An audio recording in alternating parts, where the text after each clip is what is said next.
Well, welcome to another episode of Out of the Blank Podcast. I'm here with Mr. Andy Clark. Hi. Andy, you have the most beautiful mustache. Beard combo? Is that what it Yeah, is? it's full on Viking. That it's really ginger. It's really good. That's what it is. Thanks, mate. So tell me a little bit about yourself, Andy, and if you want, what you do professionally. So I've just turned 40. I've got 3 kids, 3 daughters. I've been married for just over 2 years now. I run a small business it's evolved from just doing roofing maintenance we do pest control now for a lot of landlords and letting agents over in the UK. So I'm kind of based between Liverpool and Manchester, so in the northwest of England. And I've been scuba diving for about 4 or 5 years now, and that's my sort of main passion and hobby outside of work and family life, really. Now, I had an experience with someone who worked in pest control, so I have to elaborate a little bit on that one. When you say pest control, do we mean harvesting organs? Because I know some people consider that pest control. No, but I'm sure it's quite lucrative, that though, isn't it? I would have to think that, like, waking up in a bathtub filled with ice and then just wondering where your kidneys have gone has got to be a crazy experience. Really bad backache. Why does my back feel empty? That's mad, isn't it? So how exactly did you switch over to just diving in general? So I've been in the Army Reserves for about 15 years now. And 4 or 5 years ago, I bumped into a guy that I had met about 10 years previous. So when I got back from Afghanistan, I was on some training exercise and I met this guy. And because I was a young, cocky lad, he kind of got a grip of me and gave me a bit of a telling off, or a bit of a bollocking, as they say over here. Fast forward about 5 or 6 years later, I met him again in an office. I'd progressed up the ranks a few. He was dressed in his civilian kit. So I didn't recognise him, he didn't recognise me. And we just got chatting over a cup of tea. And he said, have you ever fancied scuba diving? And I was like, mate, do I fancy scuba diving? You know, I love the water, whether it be jet skiing, which I'm sure you've done plenty of from what I've heard. Fucking A, man, too much. The worst for me is the reason why I probably can't get into scuba diving is the fact of putting on like one of those, like a wetsuit. And when it gets wet, I get that's the whole point of like wearing it. But I mean, I've been out in so much of crazy weather. I went out in hurricanes, but like trying to take that fucker off, dude. Where I worked was like a 30-minute drive. So I would be sitting in a wetsuit in my car, staining my seats with salt water. And then I would drive all the way home. And by the time I'd get ready to get in the shower, I'd get it to right to my ankles. And I'd be like, fuck this. It's like trying to take off pants when you're extremely tired. You're just like, I'm on to the next thing right now. Did you ever piss in it to keep warm? Yes, it's called, and you got to flush the suit and everything too. Yeah. I had that happen one time. I drank like 2 of the 32-ounce Slurpees, the giant ones, and I went out in the water. I didn't have to pee until the very end, and I peed, and I couldn't get it to flush because I was wearing like a spring suit that wasn't my size, and I'm not a big guy, so I mean, I'm pretty fit. So when I was in that thing, the pee actually went all the way up to like where my chest was. So I was getting hit in the face with my own pee, dude. I was like, this is the worst experience ever. Oh, mate. But then when you hang it out on the washing line to dry, it just stinks, doesn't it? It gets like stronger and stronger. The more you piss in it, the worse it becomes. You definitely don't want to wash it in the house. I mean, once you want to soak that thing in bleach and then just let it sit for a couple of days. Yeah. So anyway, I met this guy and he invited me to go on an expedition over to where he lives in the Canary Islands. So Fuerteventura was the island. And he gave us the inspiration if we were to train as scuba divers over in the UK before we went on this expedition. So we had some form of qualification. We could progress a lot quicker when we got out there. And it was like a conservation exercise to learn about one of the most endangered sharks, which is the angel shark, it's a bit different than most sharks. So everyone would think of the typical Jaws type looking shark that swims through the upper water column. So that's known as a pelagic sort of area or shark that swim through there. These are quite happy laying on the bottom, and they'll flick the fins and whatnot, and the sand will land over the top of them and it'll camouflage them. So as their prey or whatever goes past, they can sort of double back on themselves and bite it or whatever. So they're always on the bottom. So we were going to try and get down near them and measure them and sort of take account of breeding habits, because they came up to not only lay young but to breed and find a new mate.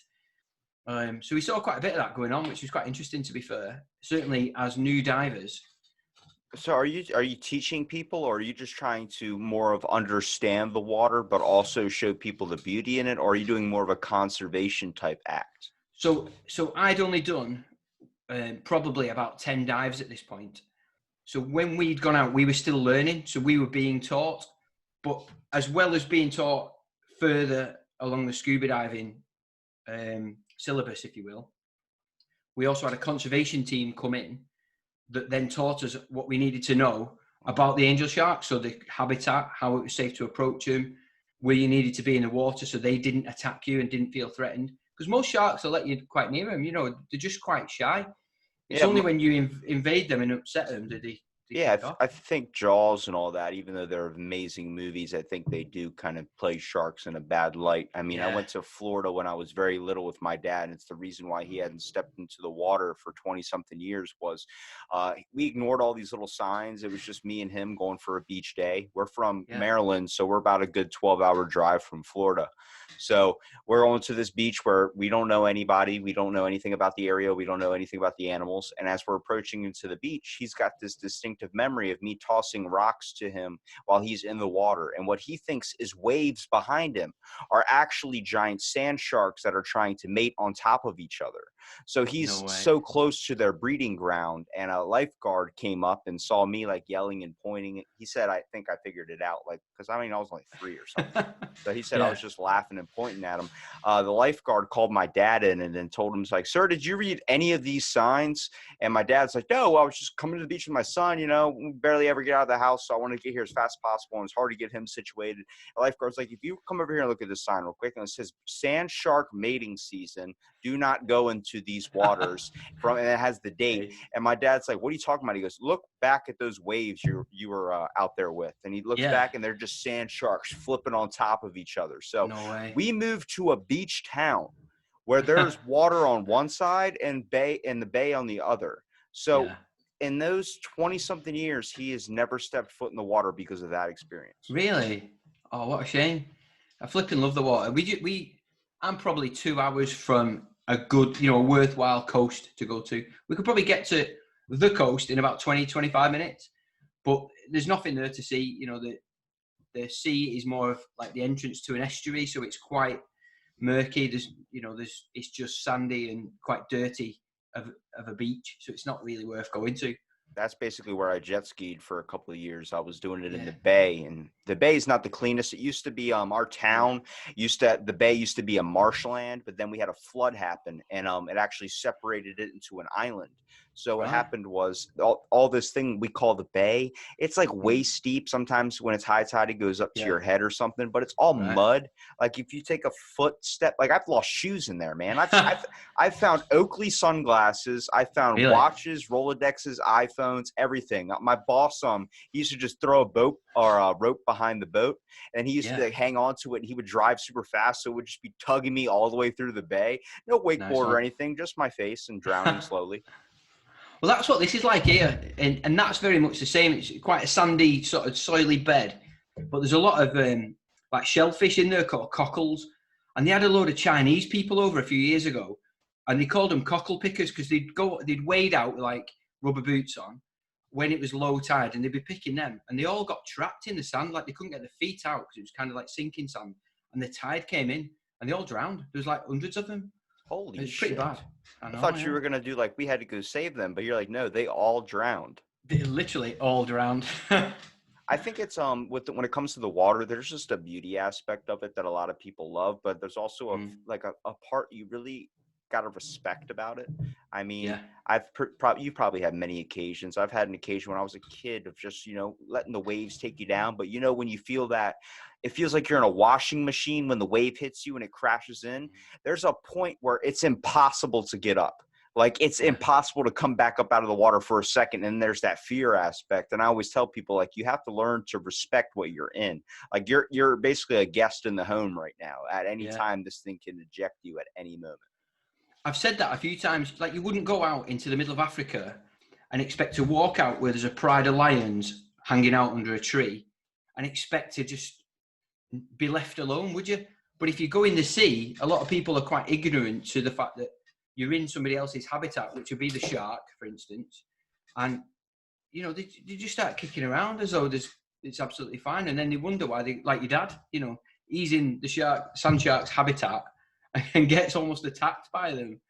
So you're right there with the respect level. And every time someone sees like a dolphin, they always have to scream shark. I used to work with this guy who he made a challenge from like the beginning of January, and I think he did it all the way until like October, maybe like a little bit of closer to November, like towards the middle of it. He would jump every single day into the water right in the morning, every single day, right off his house, like just right out the front door, jump right into the bay because he was right on the water. And he was doing it every single day. I was like, dude, you got to take a video and do a time lapse, put it on YouTube. People love to see it, but he's an older guy. He's like, nah, I'm just doing it. Then he comes in one day and I'm like, dude, it's snowing out. Like, how did the jump go? And he goes, fuck it. I said, why? He goes, I dived headfirst into a dolphin. I shit you not. No way. He dived in and hit a dolphin. Now that's from his words, but I believe him because he's not that type of bullshitting guy. Yeah. But he was like, nope. And then his nose was all like bent a little bit and had a giant scar on his nose. He's like, I've jumped in and I've landed on saws. I've landed on, you know, like sharp objects, but never a fucking dolphin. I was so scared. I swam out of the water. He tells me the story. I'm like, no freaking way. Wow. We went to the Red Sea a couple of years ago, you know, so Egypt, and we went on there's a reef called Dolphin House Reef. So there's like a family or a pod or school or whatever they call them of dolphins that just swim around this reef. But it's so commercial now that the dive boats that go out just literally herd these dolphins around. It's terrible to say we've done it now because they'll drop you in front of the dolphins that are frightened, you know, they've got young calves with them and that. So you jump in almost on top of them and they're panicking, but then the next boat's sort of piggybacking, you know, around, and they're just chasing these dolphins around all day. It's such a shame, you know, although they're in the natural habitat, it's not nice really, you know, to be seeing them like that. What would you say the biggest problem is that you face? I feel like it has to be tourism. Like I have a few stories of just like going to Hawaii, and I think their main thing is like they try and tell the tourists, don't stand on the coral because you're killing it when you do that. And I started to notice after, you know, going there a few years ago to going there, you know, later, like down the road, like 5 years later or something, the fish were all kind of gone. The coral was mostly dead just from years of tourism. Well, did you know that the coral reefs emit more oxygen than the rainforests in like South America? Yeah, water emits oxygen way more than trees do. Like people say, crazy, isn't it? You can't kill the trees. We wouldn't be able to breathe. I'm like, have you been to the ocean? Like when I open up my front door, I'm getting hit with a whiff of salt water every single morning, and it is fucking amazing. Yeah, lucky that. Well, I'd say yes, tourism, because the world's becoming easier to get around, isn't it now? You know, travel's cheaper, so people can cut around the world and go and see different things. So and the population's growing, so that's probably the big thing. But equally, I think we're getting more and more aware of conservation now. So all the activists against shark finning, you know, because I don't know why China wants all these fins for soups. You know, there must be a better soup out there. You know, a clam chowder must be better than shark fin soup, I'm reckoning. But anything to make a buck, dude. I mean, if you offered me, I guess, shark soup, I'd have to try it. I always joked about, like, I eat everything out of the sea. I haven't came across one thing I don't like. And, I mean, that probably goes down to a shark's butthole, I have to say. You got to try, haven't you? You never know. Yeah, you never know if you might like it. I mean, I didn't know what calamari was until I bit into it. And I was like, wait a minute, this is squid? And they're like, yeah, you've never had calamari? I was like, no, but this is delicious. I thought they were onion rings when I first saw them in the shop. That's what I'm saying. That's some deceptive David Copperfield shit, dude.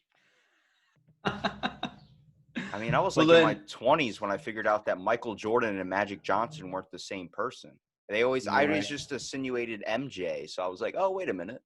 Must be the same bloke. Well, there's a lot to be said about how the tourism of the world has improved. Stuff like the reefs and that. I watched the film. I interviewed him for my podcast.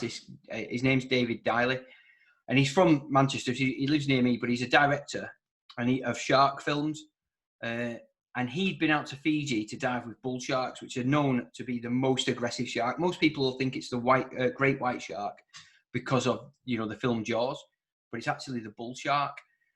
So we went out there on this reef that's called Shark Reef, and 10 years ago, let's say, it was completely dead. You know, there was not a thing on it. You know, it was really just dead. No colour, no fish. And due to the introduction of people going out to visit these sharks and feeding them and improving the habitat for them, this reef has come back to life. It's just brand new. It's almost like anywhere else in the world, and that's in the middle of Fiji.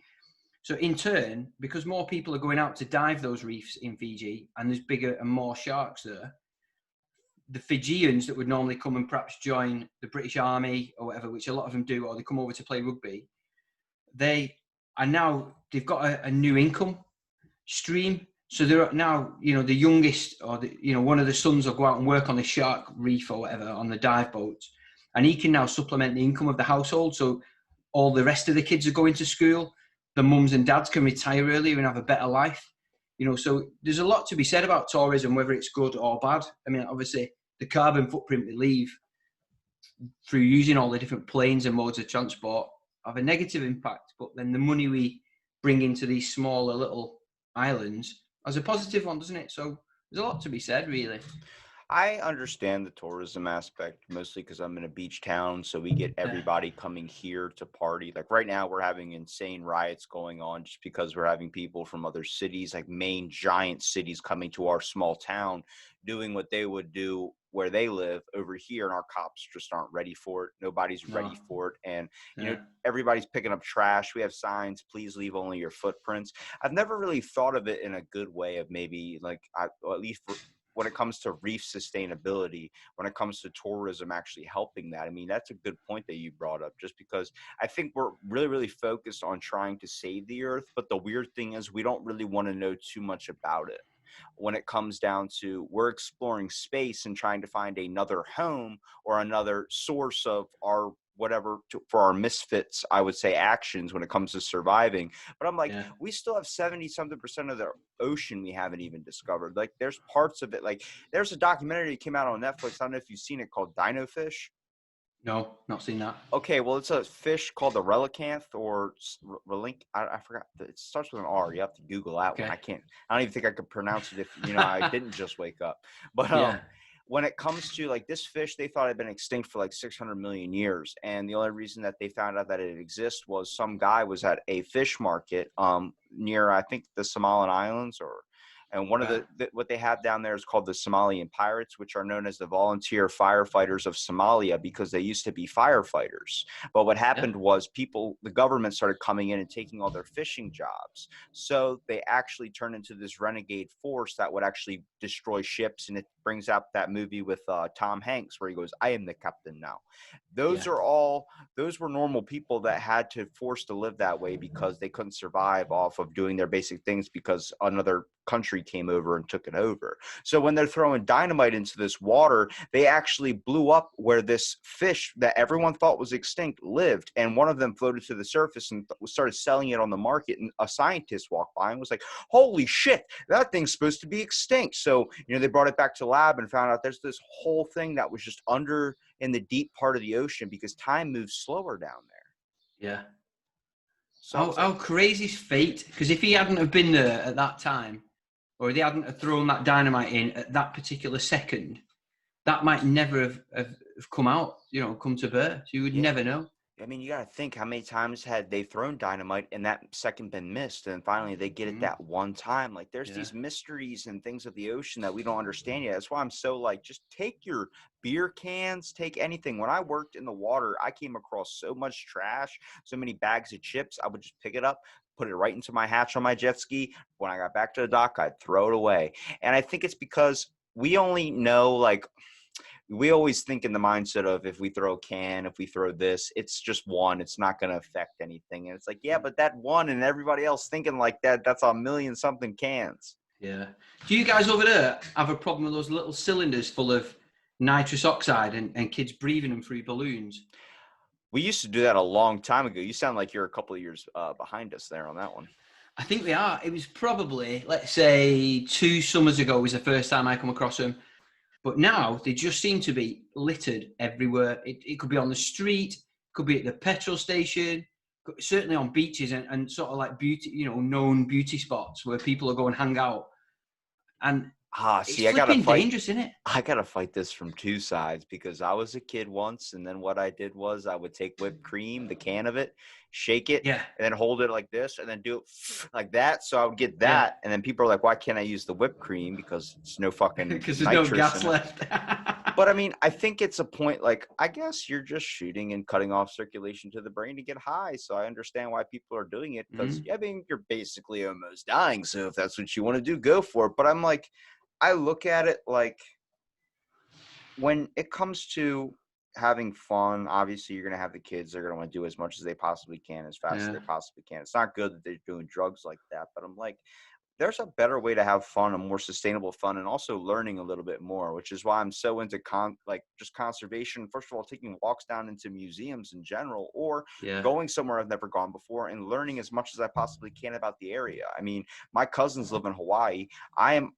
on the whole other side of the country from them. So when I go over there to visit, I'm like, take me to all the spots a local would never know. All these hidden gems, all these secret areas, all these underwater caves and shit. Because Yeah. I want to be scared because it's new.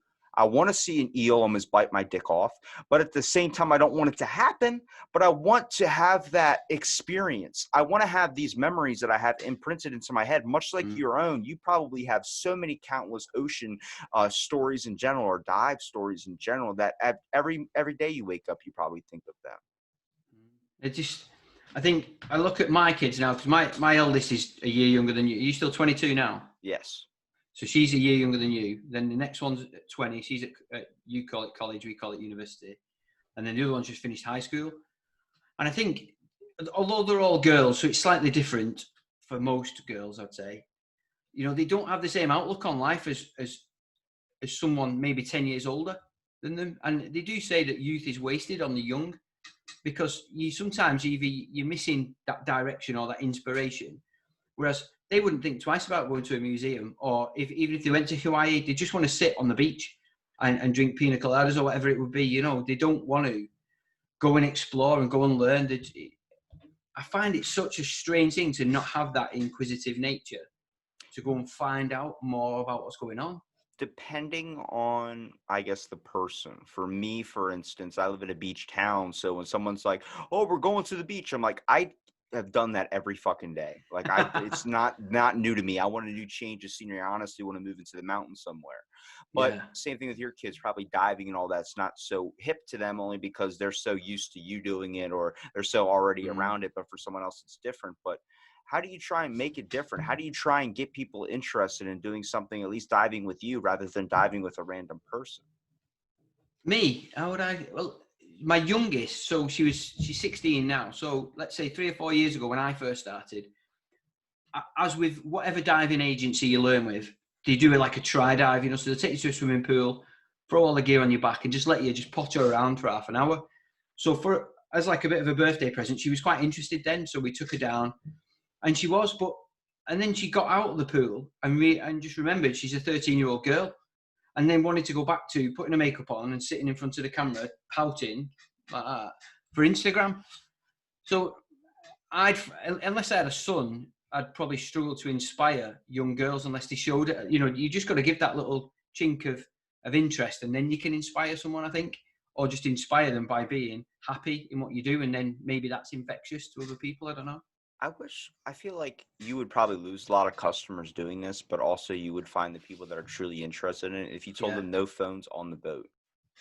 Yeah. Like, if you do that, because I found so many people, I used to do this thing called the Jetovator, not just jet skis, which is basically, it's a bike that comes out of the water. So I have a jet ski that powers it and you fly up into the air. So people would do like a hoverboard, like Marty McFly style, and fly up out of the water. Everybody was just doing it just to get a picture. Dude, bro, I just want to get on it for a second. Let me take a picture. It's like, you just want to show everybody a false perception of you. I was like, this is exactly when you see like an ocean documentary. You see like, it's clean. mean? And then like you see another documentary like this is Twas Island, you know, the penguins are covered in soda wings, and you're like, oh my god, like what is Yeah. happening? It's like everybody's showing their own side of it. I'm like, how hard is it to sift through all that? I mean, like I feel so bad for the future generations coming up, only because like for me, I'm pretty hard to contact in a DM. Mostly you probably know from just talking to me back and forth. It's more like I'll answer, but then it's a quick messages, and it's only because Yeah. when you spend too much time on your phone, you're losing so many valuable moments. I know Yeah. it's a great way of connecting and setting things up, but like we're on our phones 24/7, and it's a really bad habit to get into. And I'm like, you're missing everything. When you go to the beach, you'll see more people taking Instagram selfies than actually enjoying the water. Like when you see them at concerts, though, you're watching their favourite band or favourite artist, whatever. Every one of them has got the phones up recording it, or worse, they've got an iPad, a flipping big tablet lifted Who's the up. fucking guy bringing an iPad to the game? I don't know. They need to sort their life out, don't they? That's horrendous. Every time But I've been to a concert, I've gotten beer spilled on me, so I tend not to bring any electronics. long gone are the days when you used to have a lighter when the slow and moody track come on. You know, you Catch get the your lighter person's out. hair on fire in front of you. Yeah, yeah. But I've tried that. We went to my auntie and uncle's a couple of years ago for like Sunday dinner or something like that. And I said to my kids, I said, do me a favour, just this once, leave your phones in the car before we get in, or turn them off. Anyway, we just finished eating, and my second daughter's like, actually got a phone out. I'm like, what are you doing? Can you not just spend an hour and a half not talking to your boyfriend? Oh, it's an emergency. Yeah, okay. The They're fuck's an terrible. emergency at 15 or 16 years old? Yeah, nightmare. Do you think more people are going to be interested in just learning more about the water? I feel like since museums, I'm a big fan of them just because of the experience you have. Plus, when you're a kid, that's all you want to do is go on a field trip. I probably went Yeah, on 4 in all of my like 15 years of school, which really pissed me off because they were like the really. funnest, but I always got in trouble. Like, I went to the aquarium, which is interesting, where I actually got super interested in just the sea creatures there. I mean, sea turtles, all these types of things. But learning about the sharks, you'd see the funny ones with the huge giant teeth that don't fit in their mouth. So I Yeah, would always sit there and like, mess with tap on the glass. I was an idiot. Don't make fun of me. But I remember a good experience was we had the disposable cameras before the iPhone. So you had to sit there and you had to film. And we're yeah, on the last one. There's one left. So all of us as a group wanted to do a photo in front of one of this giant shark tank, the ending shark, basically the last attraction that everyone wanted to take a picture of. So I'm like, all right, everybody going for a picture. And as one dude was taking a picture for us, he went to take a picture. He's a buddy of mine. And it wouldn't go. And I'm like, what? It's not going. So we're sitting there for a minute fidgeting with the camera. And he's like, no, it won't go. And he grabbed it and slammed it on a rock and it took a photo. So we have this photo of us and it's all of us like, no, like don't break it. And it's him slamming it sideways on a rock. yeah. So it's all tilted. But it's like, it's so funny to have those experiences and you get to learn so much. Like I remember so much of what they told us on that trip. They had a 4D simulator where like you get to Really. watch everything in the ocean go on screen and then you get hit with water. You get hit with like the seats move and everything. I'm like, that's a fun way of teaching people things and getting them interested in something like this. Yeah, we did Florida in 2013. You know, everything was there: Busch Gardens, Disney World, all the rest of it, and SeaWorld, and didn't realize just how brainwashed we were going there until about 2 or 3 years ago when I watched that film Blackfish. Have you seen that? I have to watch that. Oh, mate, it's horrific. Watched it again the other night because my wife hadn't, and it just opens your world. I mean, I think the world's moved on a lot since then. You know, where the whales like pulling the trainers in and all the rest of it.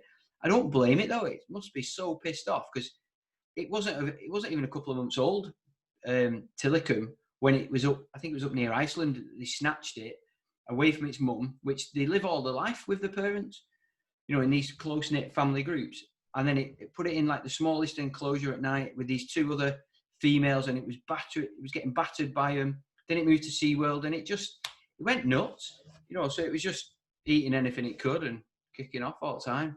I It was horrendous. look back at this thing we have as cancel culture where everybody's like looking back at old movies and canceling. I'm like, when the fuck are we going to cancel Free Willy? Because that was if Yeah, you really look down to the basis of that story, it starts off good, like the first one, but then the second one was like, all right, this fucking kid's like finding hurt animals. I'm starting to think he's actually hurting them. Yeah.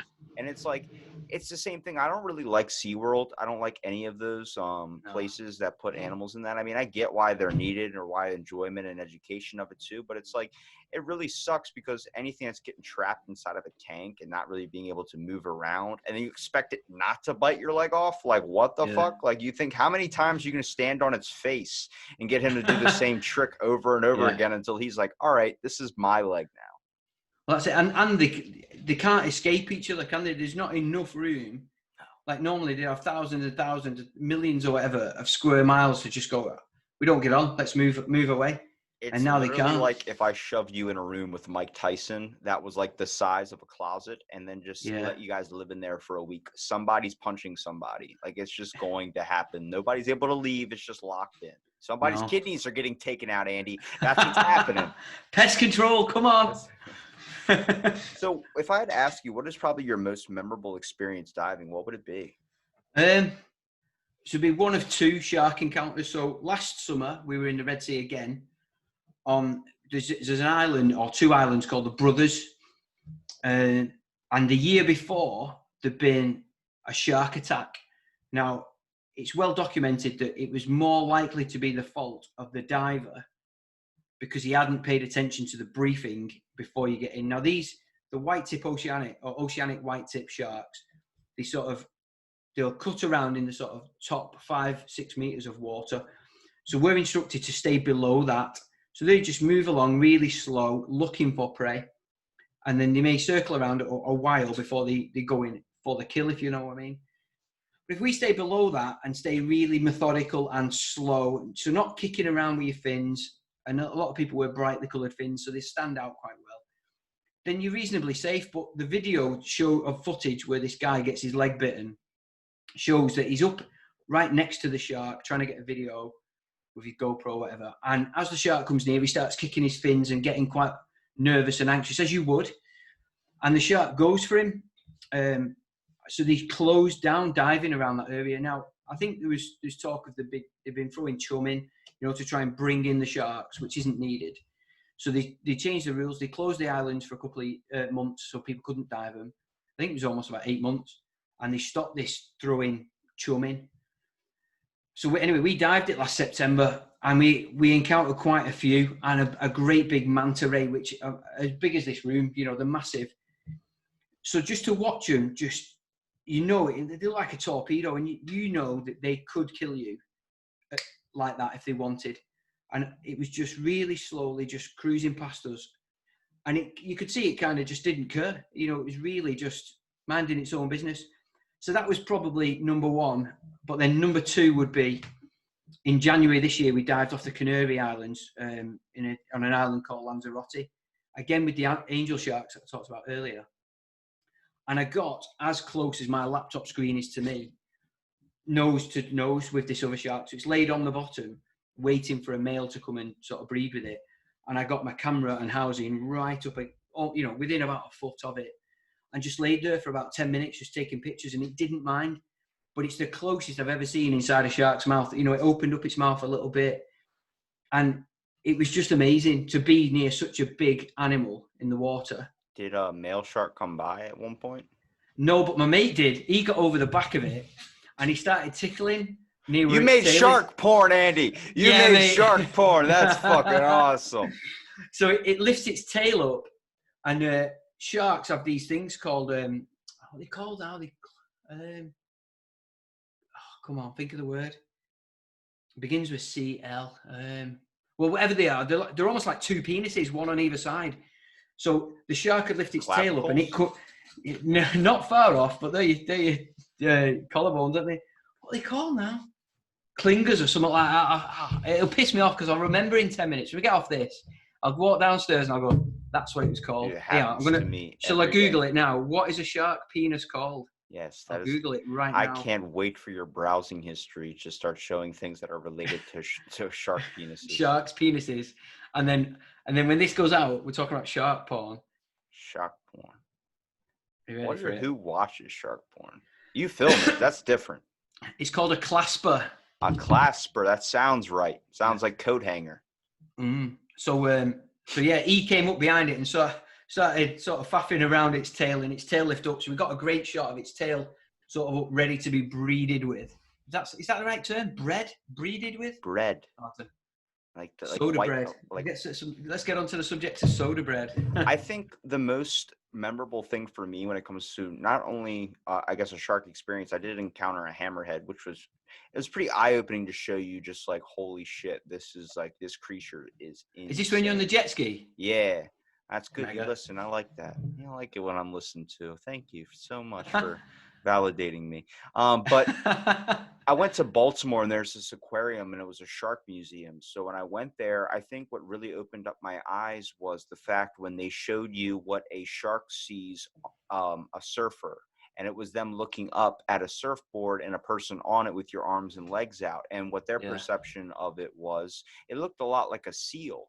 I was like, that's definitely, if something, you're swimming in water and you see that and that's your food source, you're going to bite into it. Then you realize it's not a person. The only problem is when you bite into a person, usually it's not a small bite and your leg is basically gone. So then you're just in the middle of the water like, well, fuck, I have to go home with one leg right now. And I don't know if I'm going to survive. No. Well, the gentleman I talked about before, that David Diley, who did the documentary film in Fiji, the reef came back to life with the bull sharks. He also did a couple on YouTube, a couple of videos where he'd gone on the sort of east coast, sort of Queensland of in Australia, and he was talking on one of them about I don't know whether they were bull sharks, it might be tiger sharks, I can't remember. But there was a girl that got attacked on this beach. She was only swimming, and 3 of them came and attacked her, like literally ripped her to shreds. There was nothing left of her. And then the following day, he got in the water and dived it. You just wouldn't, would you? How crazy is that? I mean, was he searching for like any evidence of her Any bits? left? Yeah, any like tiny piece? No, well, he is, like I said, a sort of shark enthusiast come documentary filmmaker of sharks. So his whole thing was he's fascinated by shark attacks and why they happen and what happens with them. And there was proper reasoning for him to get in the water, and it was obviously deemed more safe to do. But these beaches in, like, certainly Australia, they are the sort of location of them are right next to estuaries or rivers coming into the sea, which are prime shark habitat. So a lot of the waste that's getting washed in might be dead fish or whatever from the estuary into the sea. So they'll go in picking off these scraps. And obviously, if that's where people are surfing and they're mistaking surfers for seals, which is their food source, then sooner or later they're going to clash, aren't they? What's crazy is that, like, we've glossed over everything, but exactly what do you try and encounter? Like, you're not teaching diving. You're kind of more of a shark enthusiast, but you're also more of, like, you talked about interviews with scuba divers. So yeah, your YouTube channel is the main thing I kind of want to ask about, because I think that's an important thing to highlight too, because it seems like you're trying to get as much experience and stories to kind of educate the people in a way, which I think is really, really important than just what, like, somebody's going to listen to be like, oh, it's a scuba diver. It's like, you're not just a scuba diver, though. You're also kind of a conservationist mixed with a documentarist when it comes to creating content to kind of show people a more open sea, like fish are friends, not food type scenario. Yeah. That's from fucking Nemo. That's brilliant. Well, I interviewed, because I also do a podcast as well, but it's more, I concentrate on the YouTube and that's sort of like a secondary thing. But I interviewed a guy for my podcast a couple of weeks ago that also goes out on my YouTube channel that is a big shark conservationist. And he said, I'd be more afraid of a world without sharks than a sea with sharks. That's a good point. Figure what sharks eat that we don't really come in contact with, and there's a reason why, because the sharks are eating them. Yeah. So, there's that to take into account, but just through lack of opportunity, obviously with the way the whole world's been locked down for the last few months, I was supposed to be in Croatia last week doing another expedition that was to document sort of some wrecks from World War II. I'm supposed to be coming out to Mexico in December. I'm going basking shark research trip in September. All these may or may not happen. So whilst we've had this lockdown period, I've sort of developed what I do on YouTube as more little instructional techniques and practices, little things that I've learned, from some of the really good sort of world-class instructors that I've had, just to try and pass that knowledge on, because I think it's not my knowledge really to keep hold of. If I learn something from you today, when I go downstairs later and have dinner with my wife, I might explain what we've just had a conversation about to her, and then she learns something, and vice versa. You might do the same when you get off, might be chatting to whoever. So I think it's always good to pass knowledge on that you've learned, whether it be about conservation or it be just about collecting litter from beaches or even outside your own house. So I kind of developed more of a tutorial aspect or playlist, that's probably a better term, isn't it, on my YouTube channel, with a view to when we do get a chance to go away on expeditions or dive trips, to try and explain or show not only how fun diving can be, what kind of a release it'll give you. So from the, it's quite mentally and physically and certainly financially, it's quite draining. It's tiring. You've got to get up early quite a lot to get, to a dive site to meet the right tide if you're diving at sea, or to beat the queues, or beat the traffic on the roads. The gear is just like the kit and equipment is so expensive. So I kind of want to document that in some respects, just to show people how fun it actually is. You can hire kit, you can learn quite easily and quickly and not too expensively. So I want more people to be involved in this sport because I love it. And the more people that are involved in it, the chances are I've got more people to dive with. First of all, I'm going to pull one thing away from this podcast. It's prime importance. It's going to be telling everybody is that Andy has filmed shark porn. That's just going to happen. No, but when we talk about the experience and more of the draining aspect of how hard it is, that is very true. Now, I have not done scuba diving, mostly because the giant oxygen tanks on your back. I had a fear when I was a kid that they would explode, like the movie Jaws when the oxygen tank hit the shark's mouth. I was like, I'm good. I don't want that ever happening to me, just being dust. But more of like I went snorkeling, and eventually we just took off the snorkel and had the goggles on, but we'd hold our breath for like a minute or so, and we would just go and see all these amazing fish. And even though it was a long ass haul going all the way from the hotel to the beach, then going from the beach all the way into the water and swimming out like a good ass distance in Hawaii, because all that coral that's up front, we wanted to go where there was nobody. It was a long, maybe couple hours trying to set up and do all that. But once we got out there and we finally got to see all these amazing little fish, these angel fish. I mean, I saw the state fish of Hawaii. It was such an experience that I still remember. I mean, on the plane ride home, I was like just closing my eyes and thinking all about it. Like, this is stuff you would see in a movie. And I see why people love and want to experience something like that. But when it comes to draining, I mean, you're using muscles you've never used before. Yeah, you're in the water, but you're also carrying heavy-ass equipment. There's a lot of precautions you have to worry about, making sure you don't get the bends if you dive down too far. But it's all about the amazing experience that not only with the people that you're with, but also creating something memorable that you're going to take all the way into your grave.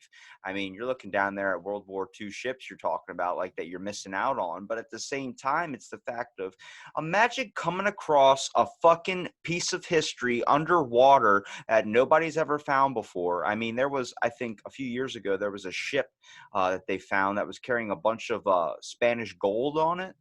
Imagine being that guy and having that fuck me moment. Like, holy crap, that's a Spaniard ship with a bunch of gold in it, and there's a shark guarding the door. You're going to take out a buck knife and chase after that shark. Absolutely, yeah. Well, I read a book called The Deep Descent a couple of months ago, and it was about a shipwreck called the Andrea Doria. It's just off the sort of New York, New Jersey coastline. It probably takes, back in the 60s, 70s when the boot was sort of based, and when you first found it, it was taking them like a day to get out, and they'd sail out in all sorts of weathers, and they were spending thousands on different breathing gases to get down to these depths, which are still quite deep to just be breathing normal breathing air that you and I are sucking in now. But they were going down just to bring up like china cups, that are in the cafeteria of this shipwreck that was down there. It was like an Italian shipping liner that had gone down, and loads of people had died in it and all the rest of it. But they were risking their lives, and people were dying like left, right, and centre. Every dive, someone would die on it just to go around, come bring up a cup and saucer and a couple of plates. I mean, I could understand a big bucket of gold, like you were saying then, but just a load of china, it seems a lot to risk your life for, doesn't it? Can you imagine that if every dive somebody died and didn't come back? Like you're just one less person on the boat ride home. But better than that, so they bring him up, put him in a body bag, and throw him in the cabin, and then go diving again. He's dead. What the There's fuck nothing... is this? Disney World? Disney World does some twisted shit like that. Nobody ever dies in the park. What they do is they pronounce you dead outside the park to keep that title clean. Get out. Really? That's fucking nuts, right? Yeah. Uncle Jerry just lost his head on the tilt-a-whirl, but they got to wheel his ass outside and pronounce him dead. Tell you what's freaky though. I dived. It was like a ferry that shouldn't really been ocean going, and it travelled. I think it was from somewhere in Egypt over to sort of Saudi Arabia. You know how they do the. It's about this time of year that the Muslims do the sort of pilgrimage to Mecca and Medina. I think they call it the Hajj, and it was full of men, women, and children. This car ferry, so it should have just had like 100 cars on it and a couple of hundred people, and it had like thousands of people on. So on the way back, they were running short of time. Now, no sea captain ever wants to be late on his boat because, you know, there's loads of financial penalties and he gets a bad reputation for being late. So as you're coming into Hurghada, I think it is, there's loads of reef systems that they're only in a few meters of water. And obviously a couple of canals that you can sort of follow in deeper water to get in, but it was dark and it was bad visibility. And he's crashed anyway. So it's tipped on its side and every man, woman and child gone down with it. I dived that last year on my own. And as you're swimming through the cargo bay, you know where all the cars would park? Yeah. There's all these like blankets like bundled up, you know, with all their possessions. All just laid on the sort of deck where all these people would have just been laid out sleeping, you know, during the night as they were coming home. And there was like a maybe a 6-month-old baby's trainer, you know, like a shoe. Yeah. It was just on the bottom there, and it was so sort of eerie. Not eerie, that's the one. Yeah, it wasn't scary, but you're thinking, I am where lots and lots of people died. Dude, this exact spot. That's how crazy is that? The gravity of the situation, man. Dude, that's the one thing I thought about when I saw the movie Titanic, when I saw it going down. I was like, imagine being a scuba diver that gets to come across that experience right there. I mean, it's got to be hard, but all the people that didn't make it out. I mean, imagine you're on a fucking boat, but this isn't with Leonardo DiCaprio. So even if you die, it's gonna impact pretty well. Mm-hmm. But you're literally going down with the ship. People couldn't get out of their rooms. People couldn't, you know, we're stuck. There was probably some dude taking a shit that's like, it's going to have to wait till I'm done. It's going to have to wait till I'm done. I haven't wiped. I haven't done a damn thing. It's like, but the boat is going down. It's like, it's going to help. Run and try and snap it off. It's going to help angle the shit out. It's all like, it's going upside down, capsizing. But just those experiences, like, I would love to take a deep dive somewhere. And I think the main thing is I would probably be scared. Like, you know, when you're walking in your house and it's dark and you're shutting off all the lights behind you, you're kind of like creeping forward because you think something's going to grab you. That's got to be what it's got to be like when you're diving down deep and it's kind of more darkness around there. But I feel like we should spend more time on trying to understand a little bit more about the ocean. I mean, cryptozoology, the reason why that's still even a thing is because we have like 6.4, I think, million creatures left undiscovered in water, and then 2.7 something left undiscovered on land. Like, we don't know what exists. We don't know what doesn't exist. We still have to figure this place out. I think what interests me the most about the ocean was I was talking to a mycologist, which is the study of mushrooms and kind of fungus I guess species in general. Yeah. And I was wondering if there was a way that if we can adapt mushrooms or fungus to eat plastic, is there a way that we can use it to also eliminate some of the oils that have been spilled into the ocean? I mean, I think that's a giant thing. I think there needs to be major efforts in also preserving of what this earth we have. Not only I'm not an environmentalist or anything, but on the aspect of like, if you want future generations to get interested in this, but sadly, it seems like a lot of generations, kids my age, aren't really interested in scuba diving. They're more interested in bucket list items like, all right, I got all my equipment on, selfie, bam. Okay, well, we're not going scuba diving. I just did this all for the photo. I'm like, you sick son of a bitch. That is the Instagram sort of generation, isn't it now, though? Yeah. See how many likes you can get per photograph, and if it's not good enough, just bare your chest a little bit, isn't it? And Or show a beer. For some reason, a beer is like the definition Oh, of I right. party out. I'm like, who gives a shit if you're drinking a Coors? That's poor. That's poor people beer. I need to get a beer then, don't I? Next time I'm on my Insta. Yeah, you just have to keep showing it off every 5 minutes. You get like 100 likes quick. Either Oh, that or show mega. your tits. I'm telling you, if you show your tits, They're coming everyone on. likes Coming on those. now. I've been sat at home for 3 months doing nothing. But like, what do you think about the whole aspect of like, do you think people are going to be more interested in trying to do stuff like this? Because I feel like if more people came across your YouTube channel, I mean, I don't want to keep Mm, kind of giving you glory for it, but at the same time, I think it's important because you're showing people, I mean, it's stuff that should be shown in the education system for sure. At least stuff, yeah. even if it's obviously not PG or PG-13, if it's has rated R language or whatever, I think it's fine. But I think it's Mm, because our education system teaches such a cut and dry fucking way of teaching most of the time that I'm like, yeah. nobody's going to be interested in looking up any more about this shit. When I got out of high school, when I got out of college, I did all my fun research. And Netflix is very good right now with their documentaries when it comes to Mm, conspiracy theories, the Epstein killings, all this type of stuff. This is all fucking amazing stuff that I wish they showed in schools because that would be kids like, no freaking way they suicided him. And like that type of shit, instead of teaching me about like, this is Moby and Moby's going to put water in this. I'm like, Bill Nye had it right. And then when he eventually made his show when he was older, he was like, he lit a globe on fire in front of you. And you're like, it's Bill yeah. Nye. And he's like, hey guys, I taught you when you're kids. Now you're adults. Wake the fuck up. And everyone's like, Bill Nye just said the F word. Bill Nye just said the F word. And they're going back and forth. I'm like, that's what we need. We need people that can do that type of shit. Make I guess, learning a fun experience and also getting to be able to like, I mean, what's your favorite part about doing the videos? Would you say it would be interviewing people? Yeah, definitely. Because I think you learn a lot, and it opens up your sort of horizons, to things you would never have thought about.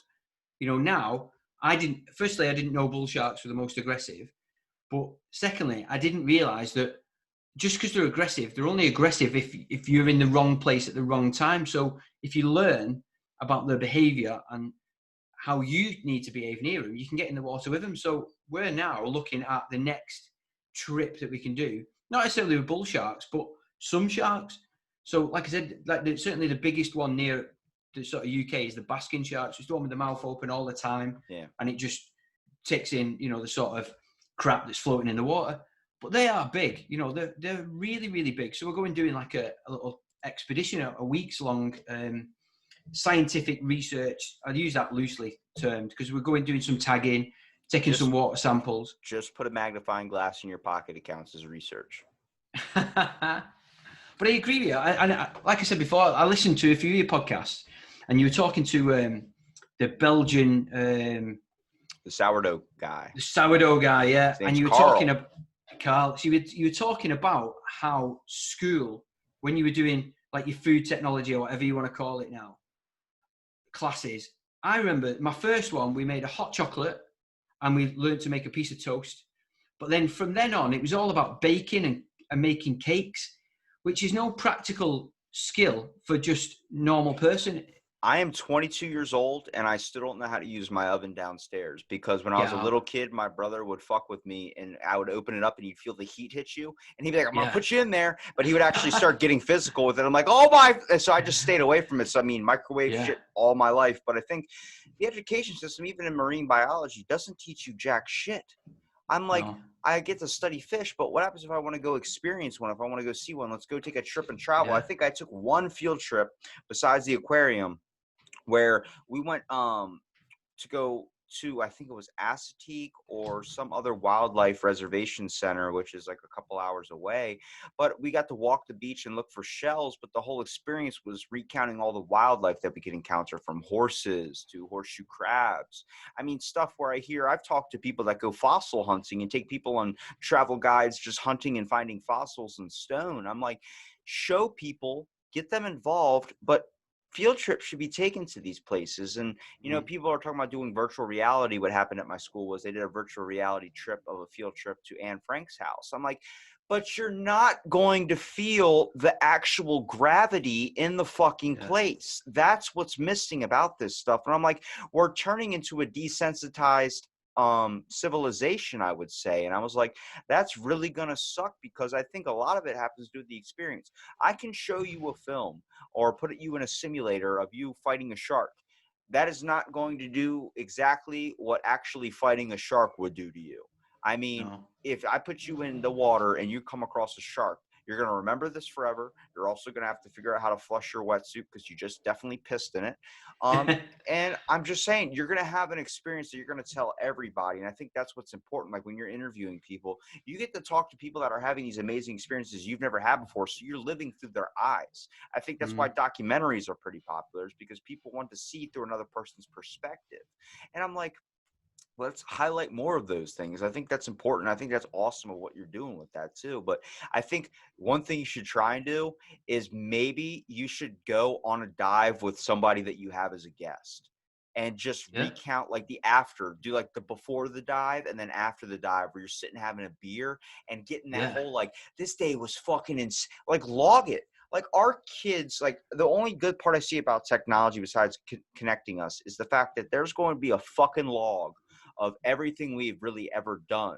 So it's kind of similar to what the Mormons do. What the Mormons do, they're not into technology, but they keep a journal of everything. So every single day they're writing down what they did in a journal. So like a guy that I met, Steve Cantwell, he's a famous comedian. He was on here and he was talking about, and before he got to his insane drug trip, was the fact that like he has a journal from all of his ancestors of everything from like kidnapping or whatever, attacking the Indians. All it goes that far back. It's all a fucking log, like how we used to keep journals as kids. You get to read, like that's, he can look at that and see his great grandparents. Like it's same thing with us. They're our kids, whoever is out there, future generations are going to look at it and they're going to be like, holy shit, like I did not know this guy had this experience. We're missing countless of those. I think Mate, it's when fun. I flew out to Afghanistan in 2008, my best friend at the time bought me like a leather-bound book to do exactly that.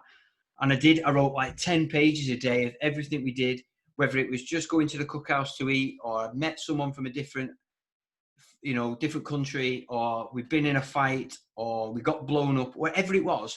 I'd do little sketches. Honestly, I'd really put my heart and soul into it, thinking that my kids or my grandkids or my great grandkids, or even in 100 years' time, my great great great grandkids will get to see it. Do you know where that went? My ex-wife put it in the bin. What the fuck? Mate, I'm devastated. Out of all the things she could have done, that was one thing she shouldn't have done. It broke my heart when I found that out. I would love if every day that we experienced, every person had a printout of what exactly occurred on that day, like in a journal form. And I would love to see the people's pages that would be ridiculously long and how many people's pages would be so short because all it said was wake up, breakfast, work, home, shit, sleep. And just a repeat, just the shortest. Like when I leave this earth, I would like a book that is pretty fucking thick of pages and pages every single day, because you don't want to be stuck doing the same routine over and over and over No. again. Once you wake up from that and you're realizing, whoa, I only have like this many pages and they all only have like a paragraph on each page, there's still all this empty space. Well, you didn't do anything. It's like I think that's the worst thing in the world. Like if you're not going to travel, if you're not going to go places, if you're not going to experience things. I mean, I'd love to come across a shark. I definitely think that if I was going to take my chances with a shark or a bear, I'd fight a fucking bear, because I don't feel like fighting something that I can't see that well. Like it's just attacking me underwater. You just hearing bubbles going bloop, bloop, like fucking drowning. I'm like, oh, Jim's gone. Everybody, Jim just got sucked up by a dinosaur. Yeah. What was that film that was it Leonardo DiCaprio was in, and he fought a bear and it like gashed him across The the chest. Revenant. That's the one that woke me up to, oh, a bear could literally fuck you up. All right, so there's this long-ass debate in my family between my uncle and my dad, and it happened when I was like 10 years old. They were drunk at a bonfire. We're camping, and there was a fight. No, really? You think a shark is better than a bear? You think a bear is better than a shark? He goes, I wouldn't want to be killed by a bear. I wouldn't want to be killed by a shark. So my dad said, when you turn 60 years old, which is about 6 years away from right where we're at right now, he said he was going to take a thing of T-bones, strap it around my uncle's neck, and throw him out in the middle of the ocean. And then my uncle was like, all right, we'll do the same with you, but we'll toss you out in Yellowstone. And it's been a long debate versus bear versus shark. And I'm like, it's definitely fucking shark is the worst way to go. There's no way you could outrun it, is there? No. Just you as you are right now, there's no way. At least with a bird, you've got a chance. You have one small chance if you run downhill. That's the only way you can outrun a bear. It is faster than you on flat land, but if you run downhill, its momentum is too big in the back that it will actually make it tumble forward. Yep. You just gotta fucking move out of the way of that one. Yeah, just get out of the way quick. Yeah, like a big snowball coming. Indiana Jones style, just run away from that boulder. I tell you what, though, I don't know whether I'd be more scared of one than the other. I know which one, and I agree with you. I'd sooner have a do with it. Take my chance with the bear. But I don't know whether one would scare me more than the other. At least with a shark, you're going to drown quite quick. I have a really good question to ask, and it's probably going to be a hard one.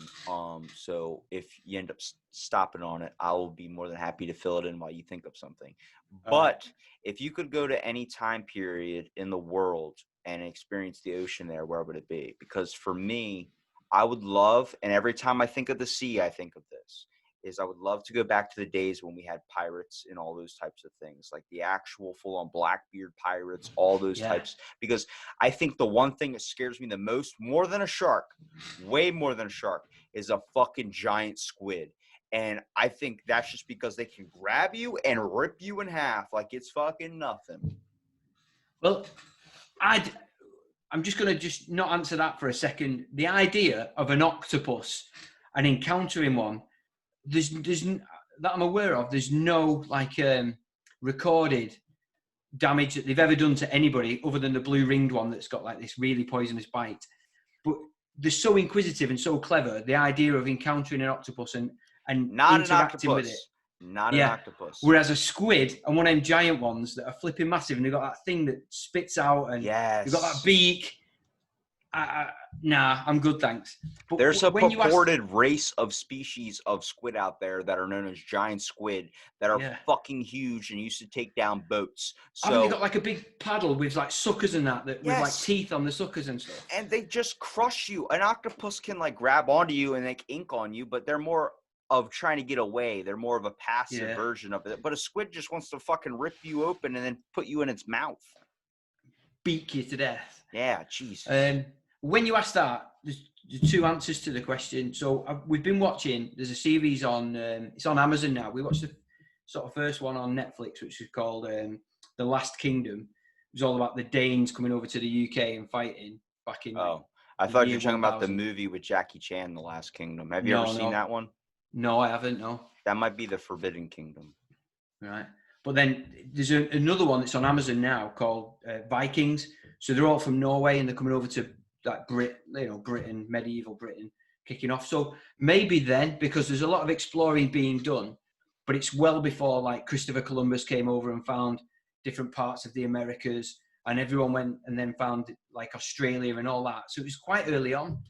So perhaps then, but when you said the pirate era, I don't really know when that was, as in what year it might have been, but that sounds quite good to be ocean going then, because of all the piracy, the excitement of that. That's, flailing swords around and loads of treasure everywhere. But equally, there's flipping tons of disease and not a lot of stuff to counteract it. So I'd probably say maybe 100 years ago. It's 1692. Christopher Columbus sailed the ocean. I need to Google that because I swear to God, that's got to be a good one. Hang on a second. Christopher Columbus, what day did he sail the ocean blue? Give me some background music while I look this up. Well, it was 1788 that they found Australia, but I can't think who that was. Was it Captain Cook? He found that in 1788 because it was their bicentennial. in 1988. In 1492. So it was around the 1492 is when Christopher Columbus sailed the ocean blue. So that means we'd be around it. I just think that's a good time period because if you look up like all the accounts of people saying like, oh, mermaids and all this stuff, you really realize that they've been on the boat so long that they started hallucinating because they missed their wives so much. Like, holy shit, that's nuts. Like, just put a bit of charcoal on your eyes, fellas, and just turn over. Just look over the side a minute and pull your trousers down. Look over your shoulder. What would your captain name be?